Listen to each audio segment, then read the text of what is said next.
तोड़ी। अब लोग कहने लगे कि भगवान ने प्रतिज्ञा तोड़ दी, प्रलय आएगा।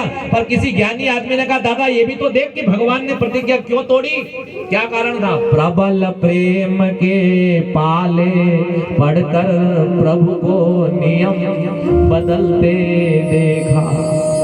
प्रबल प्रेम के पाले पढ़कर प्रभु को नियम बदलते देखा।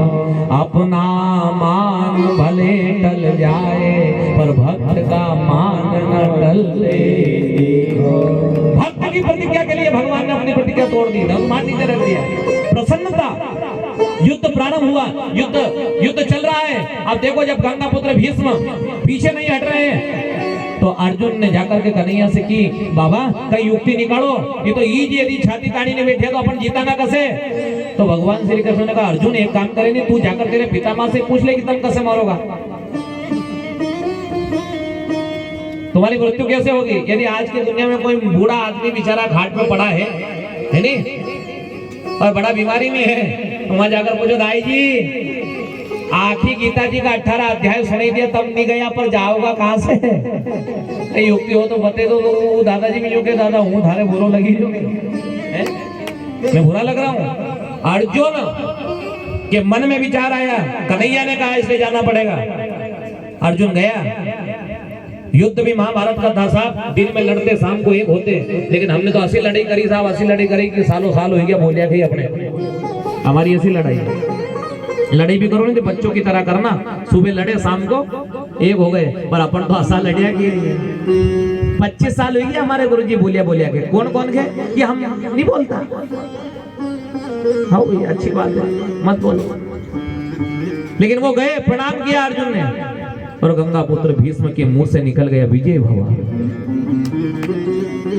अर्जुन ने कहा कि कहां से विजय भव, जब तक तुम हमारा सामने खड़े कहीं विजय हो हमारी। कहा कि आशीर्वाद दे दिया विजय भव, निश्चित विजय होगी। और एक बात और, एक दिन भगवान श्री कृष्ण ने द्रौपदी को भी कहा था द्रौपदी देर मत कर, पितामह पूजा में बैठे हैं और उन्होंने दुर्योधन की पत्नी को बुलाया है, वो दुर्योधन की पत्नी नहीं आई नहीं तो इससे पहले तू चली जा। गंगा पुत्र भीष्म के चरणों में प्रणाम कर लेना। देखो कन्हैया जी ने कहा द्रौपदी घर से निकली तो मंद मंद वर्षा हो रही थी साहब, धीरे धीरे वर्षा हो रही है। वो जैसे ही अपने शिविर से बाहर आई नहीं तो द्रौपदी का ध्यान जूते पे चला गया, क्योंकि उसने उस समय मखमल की जूती पहनी थी। भगवान ने जान लिया कि इसका ध्यान जूते पे है, तो भगवान ने कहा देख मैं भीग जाऊंगा लेकिन तेरी मखमल की जूती को भीगने नहीं दूंगा, देर मत कर चल।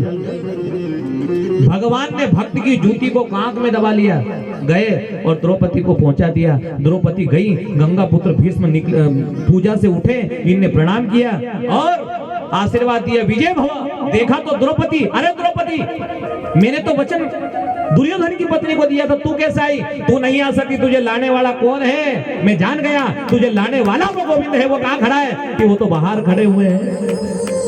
गंगा पुत्र भीष्म ने दौड़ लगाई, देखा तो मेरे गोविंद खड़े हुए थे, मुस्कुराहट भगवान की देखा। प्रभु मैं जान गया आप यही चाहते हो कि ये धर्म युद्ध है और इस धर्म युद्ध में पांडव की विजय होगी और आप जो चाहोगे वही होगा। ये कथा संदेश देती है हजूर, क्या संदेश देती है। आज भी जैसा ध्यान द्रौपदी का जूते की तरफ गया नहीं, ऐसा का ऐसा ध्यान हमारा भी। बोलो कितने लोग ऐसा होगा कि जो कथा सुनने आया नहीं तो अपना जूता अपना कहीं धरिया होगा उनने। गलत नहीं कह रहा हूं, सत्य है नहीं।